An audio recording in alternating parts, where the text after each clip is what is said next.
Liz Lembke, and I am the Chief Talent Navigator and one of the co-hosts of RCIRCLE, and I am so excited to be joined together today by another Devil's Advocate for Talent, Martin Mason. So, hi, Martin, so great to have you on board.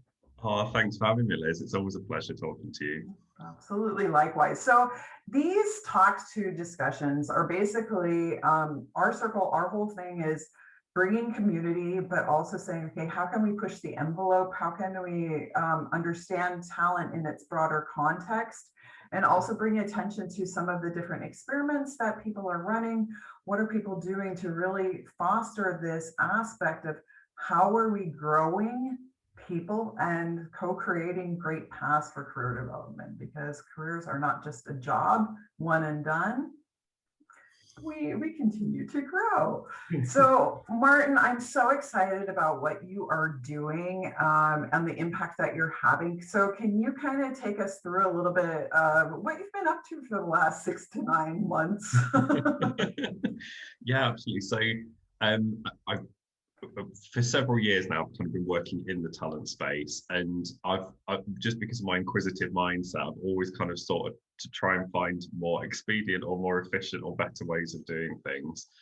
I've noticed that the more time I spent working with different clients and organizations, particularly over the last year, I was quite baffled by the fact that everybody was kind of using this almost cookie cutter approach to talent management. Yeah. And it 9 times out of 10, it consisted around the 9-box grid. Mm-hmm. Everyone was kind of doing the tick box of we're doing our succession planning, we're doing our talent management, but they were then really confused as to why they were stifling talent, or they weren't able to get the growth they were looking for. Typically, these were the organizations that had quite average to poor engagement. One of the biggest themes that was coming out through all the people we were working with was around career progression, colleagues saying they felt that it was inaccessible. There was a lack of transparency around the process. And even for those that had got some kind of rigor and cadence around doing this, it became almost a tick box method of, okay, we've got a succession plan in place, or we've identified so-called high potentials in a broad category, but then not able to do much with that.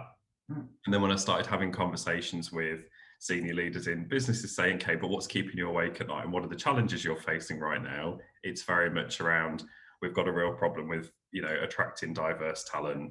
We've got a problem with attrition. We've got a problem with, spiraling costs on the back of a pandemic.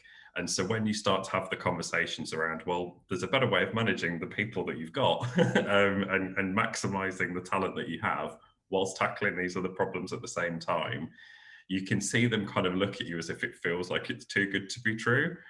And there's kind of a level of skepticism around, no, I don't feel this is true. It's got to be more arduous than that. It's like, no, it's really not. It's really not. It's not mistaking a tool for a solution and not just going through the motions, but really saying, okay, how do we have an effective talent management process? Like I said, so dear listeners, if you feel that there's something resonating between Martin and me, it is absolutely this, is that talent management is not for dinosaurs. You can actually help it to create great career paths, have meaning if you're doing with principles of where are you trying to lead your business. Awesome. Yeah, I'm so happy, Martin. Oh no, honestly, likewise. It's the thing that frightens me is I used to think I was very strange, because you'd have conversations with people about this, and to me it feels very simplistic. Of, well, okay, if with any other business process, if something wasn't working for you, you'd step back and go, okay, well, where are the problems here? What's the problem we're trying to fix? And then create a solution around that. But with talent, I don't know what it is, whether I think people think it's some sort of dark art that cannot be mastered, because when you speak to people about it, they're like, oh no, I don't do talent management. I only do talent acquisition, or I do learning and development, or I do diversity and inclusion. And in fact, the bit that made me laugh the other day was someone said to me, you've pitched yourself very much in this kind of talent and inclusion space.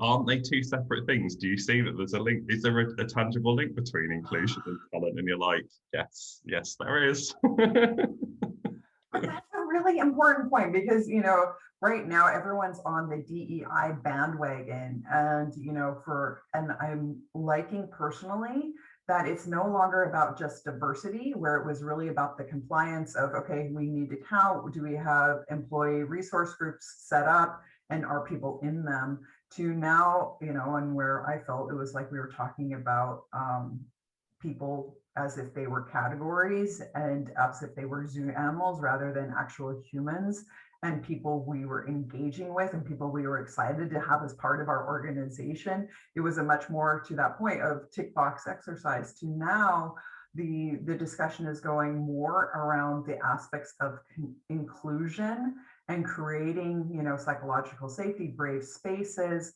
talking more about, you know, how do we have divergent thinking and that people don't have to code switch. So the quality of the conversation, I think, has really improved. But that doesn't negate the fact that it does leave a lot of people really confused. So can you perhaps dive in a little bit deeper as to what is that connection between talent and diversity and inclusion? Absolutely. So in terms of, from all the research and the findings that we found and through working with these different organizations, the thing that became apparent to me was when I was looking at talent management and at diversity and inclusion kind of almost separately to begin with, a lot of the challenges that I was finding were faced by the D&I professionals or the D&I community were kind of systemic barriers within organizations. They were very much trying to tackle it at a strategic level to say, no, if we want to bring in, you know, really diverse talent into this business and have diversity of thought and innovation and all these great things, it has to start with the business strategy and the way we organize our people. But so often they couldn't get access to those people because they were kind of almost put in a fringe role in you know, certainly prior to the last 12 months. And so for me, the obvious link there was, well, your talent management approach and strategy and the way you organize people is the key to unlocking this. Because if you can almost remove the systemic barriers that exist around talent and progression in the organization, then diversity and inclusion manifests off the back of that. So I did this as a project about 3 years ago. So I trialed it initially in the body shop when I worked there, and managed to design a new approach to talent management there, which eradicated the 9-box grid, worked on principles and said, right, okay, let's be really clear about what we're trying to achieve as a business. So the business was very much looking at growth. There were certain specialist areas they needed to develop in. There were new and emerging markets that were happening for the business. And so they needed strong leadership to lead some of those markets.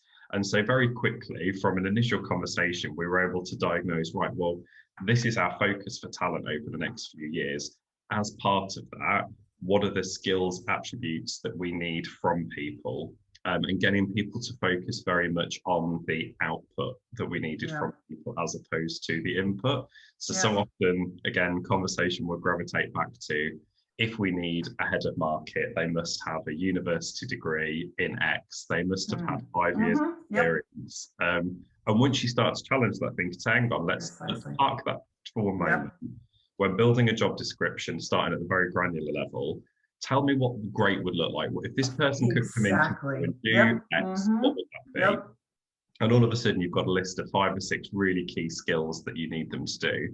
And then starting to agitate that thinking and saying, well, okay, if I could go out and find you somebody that could tick all these boxes and could do a good job in this space, do you actually care where they've come from or what background they've got or what experience they've got?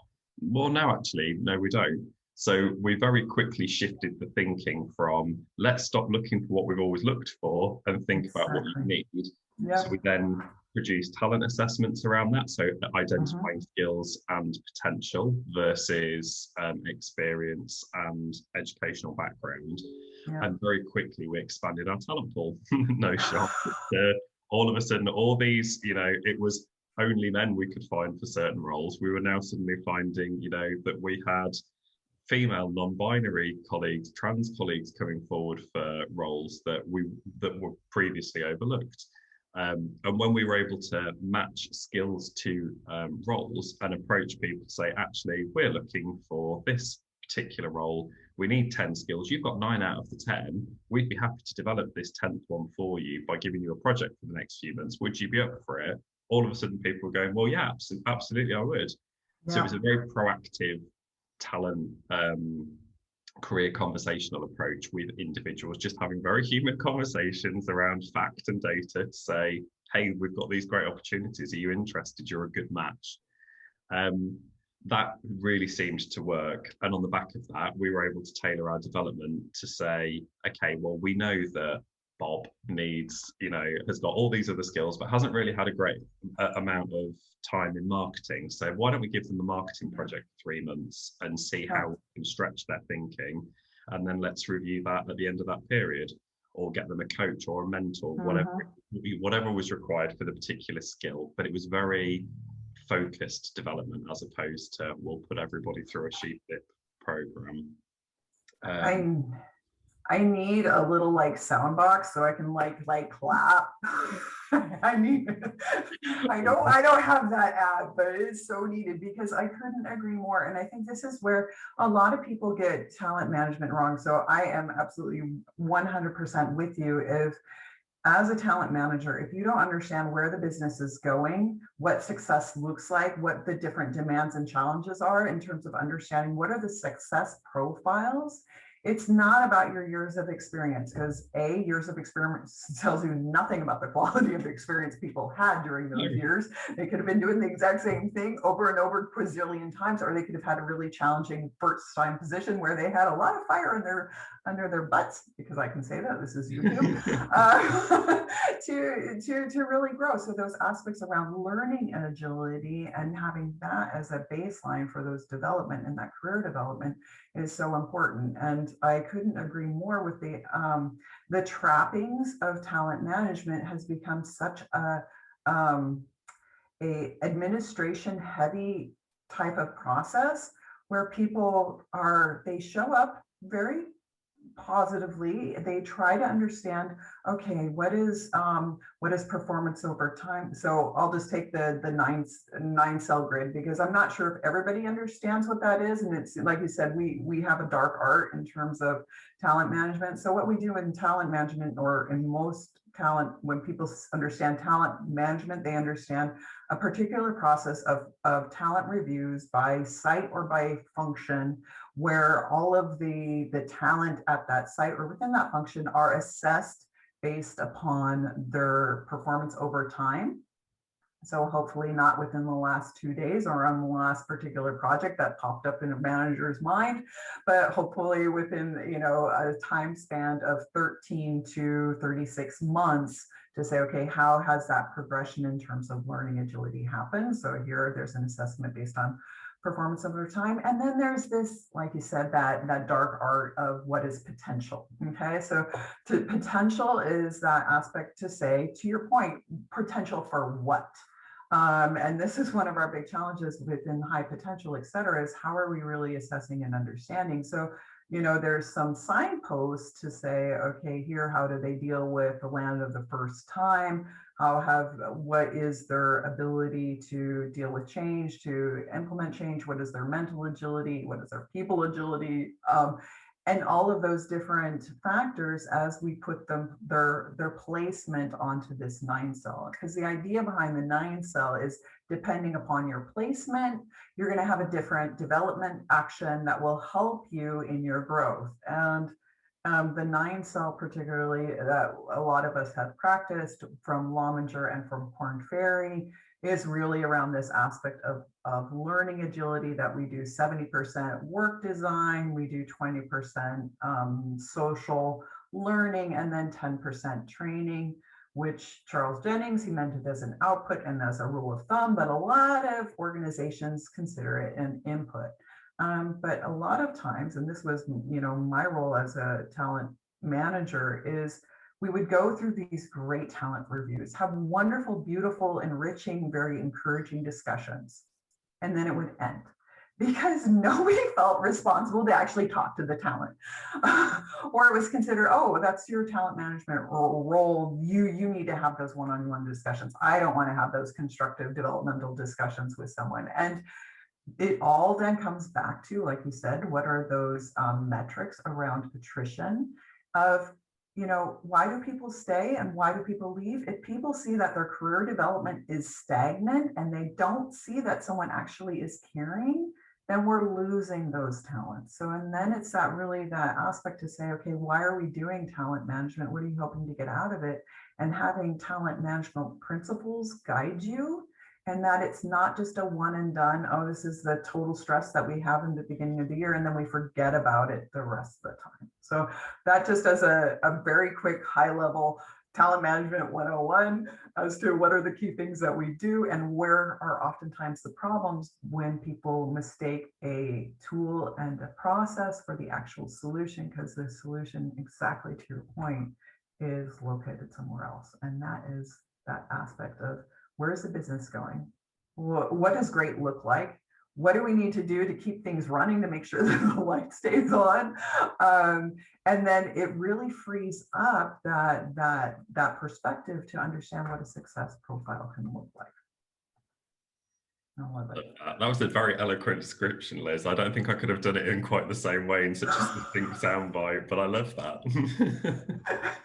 We are a complementary team. Like I said, it's so rare, because this is the other thing, Martin, why I was so excited when Jim introduced us. I'm like, oh, because quite often people get stuck in those weeds of, forgetting to ask at any point, no matter what technology we have. Technology was something created to help solve a problem or to support the process of finding a better solution. The technology or the tools that we use is never the solution. It's just to say, how can this foster better conversations, better insight, etc., to whatever you're trying to accomplish. And I think a lot of times HR and we in talent acquisition, talent management, we get lost in the tools because we're getting it done, rather than taking that step back and saying, okay, what are we doing this for? Is this fit for purpose? Has our business context changed? Ergo, do we need to change things the same? I remember a couple of years ago, I was in San Francisco and the discussion was about performance management. And the question that they asked all of us talent managers was, if you were to design on a white piece of paper, so like this wall, performance management, would you ever design it like it is now? Yeah. I can't imagine anyone ever saying yes. No. That's the terrifying thing. But it's so true. There's so many approaches and processes that we have, particularly in the HR world, that if you were to, if anybody with any common sense was to get a white piece of paper now and go, would we want this to be how it is now? The answer would invariably be no. Absolutely, exactly. And I think, you got it. None of us, because, when we look at performance management, we know, I'm sure in the comments, so this is going to be the question for the comments. What is not working for you as an employee or as a leader or as HR with performance management? Have at it. Have your fun. I'm sure that this crew can come up with at least 10 things that are not working well within talent and performance management. Absolutely. I love that. And I think it comes back to, as you were talking about in the beginning, really understanding, knowing where you are going, what is your business, what's that fight you're in, and I like to say, okay, and how do you understand success? And this is where understanding what is the context in which your business is working, what is the context in which your talents are working, and what does success look like? It's not that direct customer. It's looking beyond that customer and saying, okay, who's your customers? What are they needing your customer for? And how can we expand that view so that here it's really a broader kind of approach, so that it's not just about my headcount, my goals, my department, but that we raise it up and then to ask, okay, why do we exist? And how can we justify it in a great way, our existence? It's so true. And I remember having a conversation, I've had this conversation numerous times with different organizations about, the whole Simon Sinek start with why, having that conversation, particularly around talent, and saying, okay, but why are we doing this? Yes. What are you trying to get from this? Mm-hmm. Taking a step back from the process, often then you can see people almost having those light bulb moments in the room where they go, oh yeah, actually, it's more than succession, or it's more than just trying to identify who are the people that are in favour for that particular period in time in a very subjective way. Okay, but we could spend a day in a room profiling people into what we perceive to be high potentials, but then once you've done that, as you said, Liz, then invariably nothing ever happened with that list once you'd got them, because there's no direct mapping there. It's not as if we've said the reason these people are high potential is because they're our next senior leader group, or they're our next CFO, or our next MD, or our next chief people officer. It's usually just, we've got a pool of people now and we'll decide what we do with them afterwards, rather than thinking, what do we need for the business, and working back from that. Yes. I like to say, so what to now what? And to that aspect of, here, succession management, it's not just single, like, okay, plant manager, someone's stuck in that box for 3 to 5 years and they never get out of there. Well, why? To challenge, also our practices of, okay, first, does the person even want to become a plant manager? Just saying. And then here to understand, what are those development actions, and that also 3, our jobs are changing. And I think that that's what rips up a lot of the succession management, is people don't consider how has the world around us changed, and how do we need to understand what roles are necessary? How can we build upon the internal knowledge that we have, and what is necessary so that we can help grow people, like you said at the beginning, so that it's really meaningful career progression. Yeah. So if you guys notice, like, Martin, I don't think that this should be like, but apparently it is. Honestly, I'm still yet trying to perfect the right way to introduce this concept to people without terrifying them. I've spent years trying to do this, and every time I can just see the colour drain from people's faces when they're like, you want me to change the approach I've been doing for the last 15 years? Why would I do that?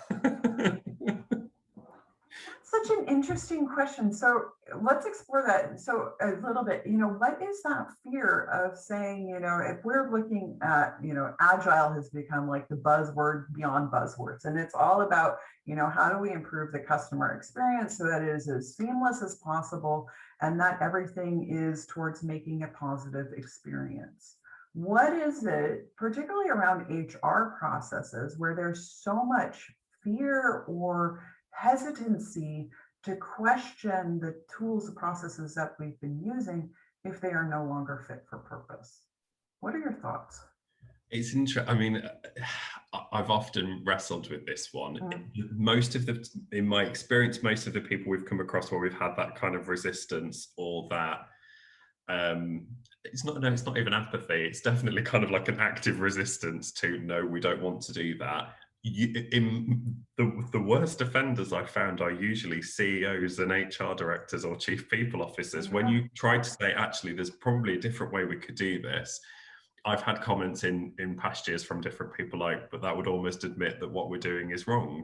Or, we've got a system that works currently, the CEO is happy, the board are happy, we're ticking that box, so let's not disrupt it too much. And it's like, but surely they want better value for money. So this isn't to say what you've been doing is wrong. It's just that this is an evolution. There's a better way of doing it.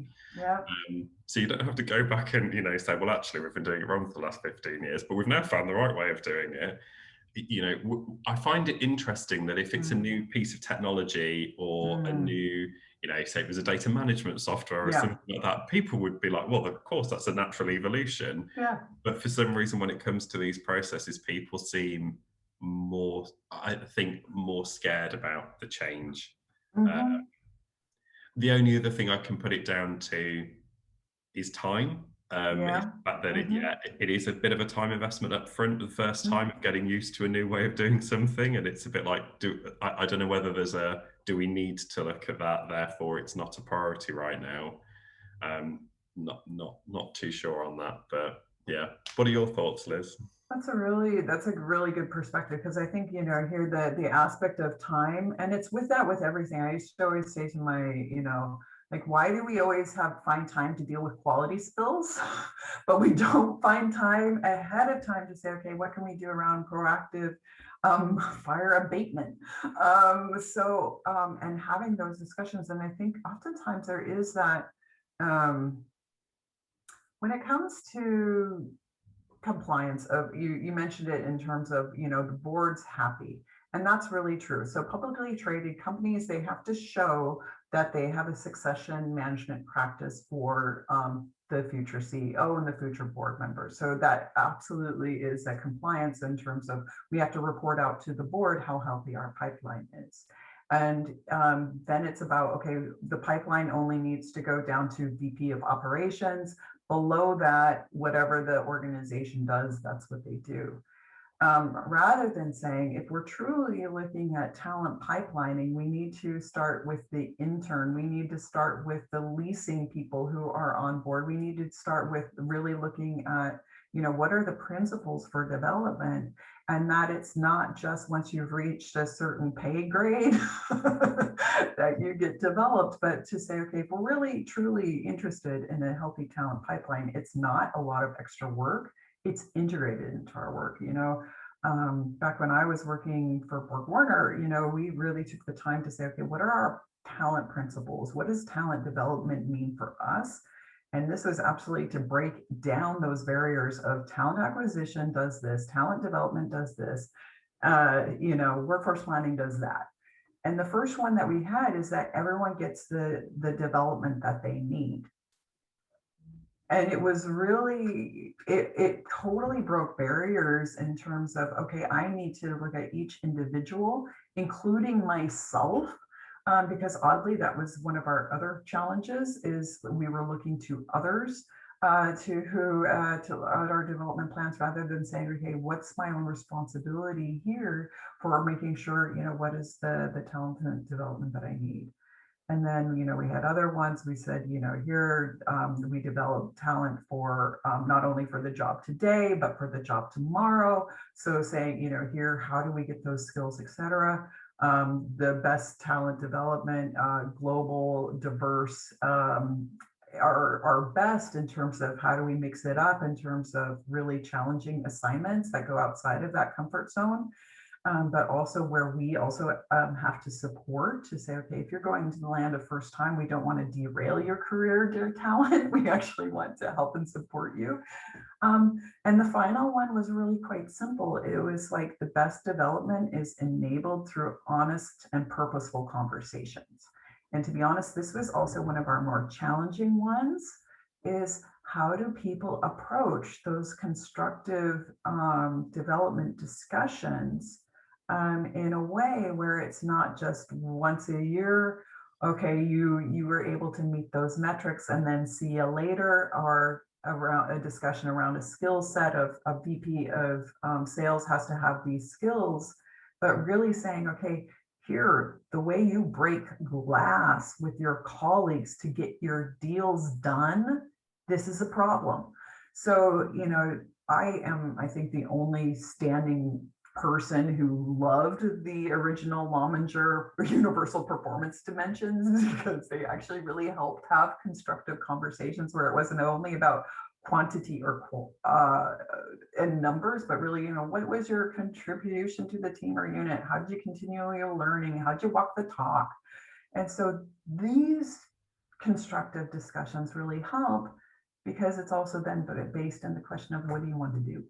Because again, the talent principle, if everyone gets the development they need, you have to think about that. And so it's actually a lot less heavy, to be really truly honest. It's just a matter of taking that time to say, okay, let's rethink this, and how is it effective, and really creating, I like to say, semi-standard, have standardized processes, but where really people have the accountability to them, that they see my role as an employee, my role as a leader, et cetera. We all follow the same principles of the process and around intention and why are we doing it, so that it can flow up. But it's a very democratic, at my heart level, eye to eye with you process, and then it works. And it's reframing that from a very secretive helicopter management type of blup, we're here, blup, we'll have a talent room, blup, we go away, and phew, they're gone next year. We get to do the spiel again because they have a new template. Exactly. I used to have many a conversation with my team around this, and I always used to say to them, if ever we've had a conversation about performance or talent that is a surprise to you, I've failed in my job. Yes, thank you, Martin. Yes, exactly. Yes, I couldn't agree more. And the discussions that we're having around talent should not be a surprise to the talent.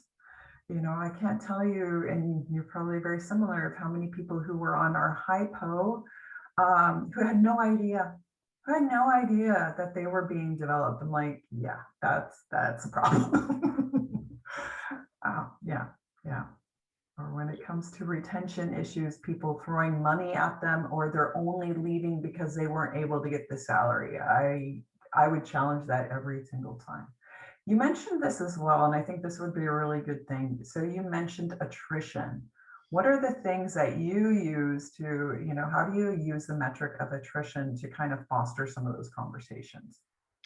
So very early on in my kind of talent career, if we call it that, I was always fascinated with the fact that everyone always used to tell me that a lot of the metrics in HR like 10 years ago could not be measured. So you could not put an ROI around talent or learning. And I was always, just because of the way my brain's wired, I see that as a challenge. I'm like, I hate this challenge. So I remember working with somebody who really inspired me. It's probably got to be well over a decade ago, called Paul Kearns, who'd done quite a lot of work in kind of HR maturity and looking at the metrics around this. I remember looking at our talent process and our learning and development processes then and starting to quantify it in return on investment. And I spent a bit of time, because I was sad, spent a bit of time calculating what was the cost to the business of to recruiting, to onboarding, to training them for that first kind of circa 12 weeks to when someone was effective in role.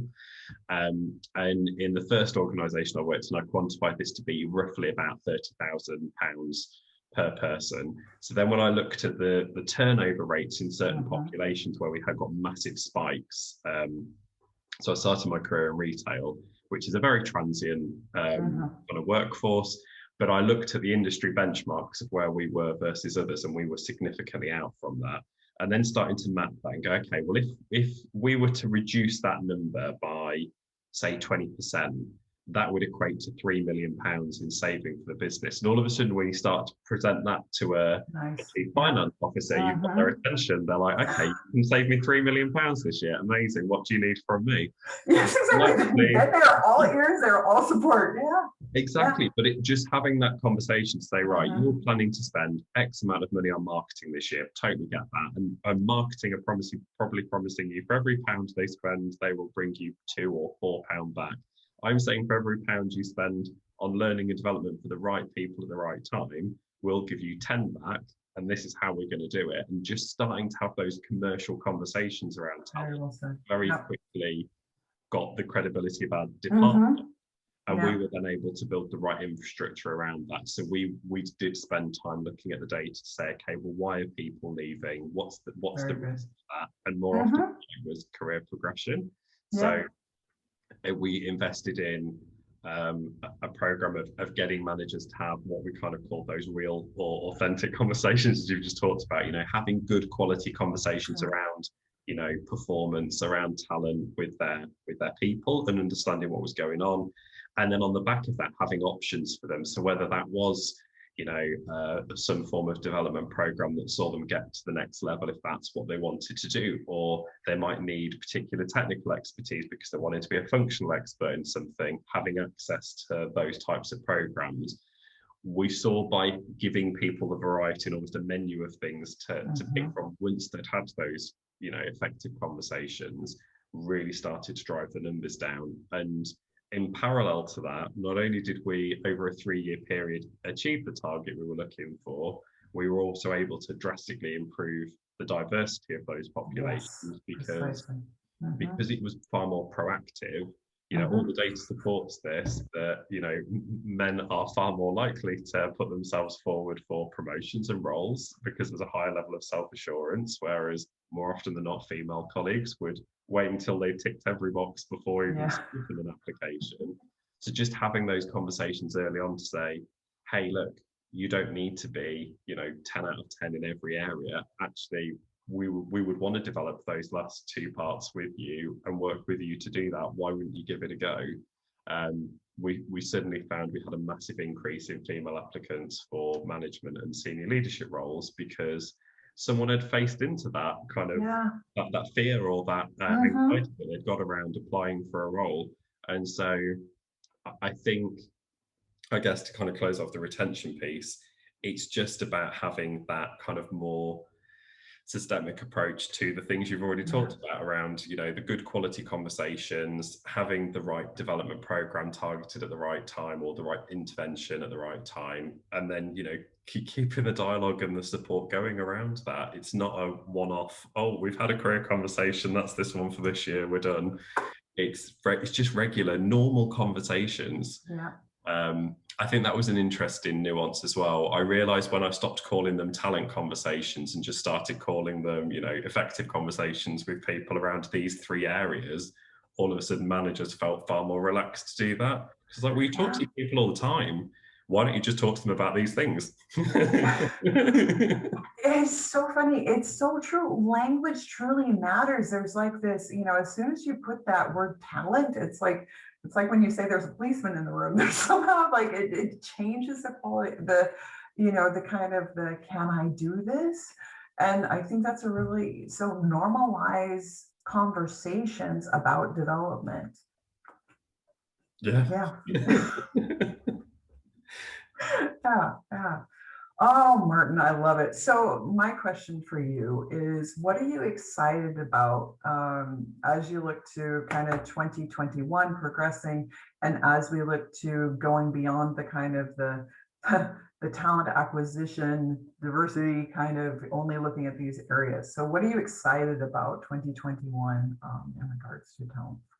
So for me, I am on a mission to try and systemically change talent management in organizations, one organization at a time, if we can do that. So that's the thing that's exciting me. I'm very fortunate. We're getting to work with some very forward-thinking people now who I think we've developed trust in relationships with them over the last year or so. And so they're starting to open up and become more accepting of trying something new with talent management, knowing that they're in a safe pair of hands. So if we can start to, you know, get some good working more good working examples of this from the ones that we've done so far, and spread the word around how talent management can be a massive enabler for your business, and, you know, at the same time, you know, make your people really happy, save you tons of money, and ultimately just make it more inclusive for everyone at the same time,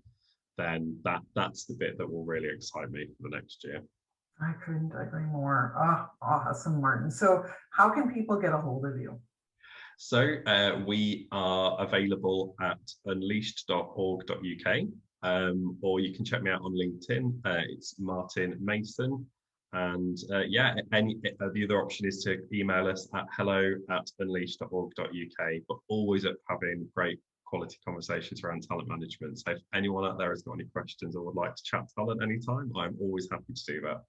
Awesome. And Martin has a really amazing community that he's built up. So it really is that aspect of how are we having great conversations around talent, around what we're doing, and fostering each other as we try different experiments, because there isn't that just one best way. It's really working to understand, and at the systemic level, helping create the structures, the understanding, and really the intention and principle-based approach to then be able to say, okay, what does this mean for your business? It's going to be unique for each one because each of our contexts are different.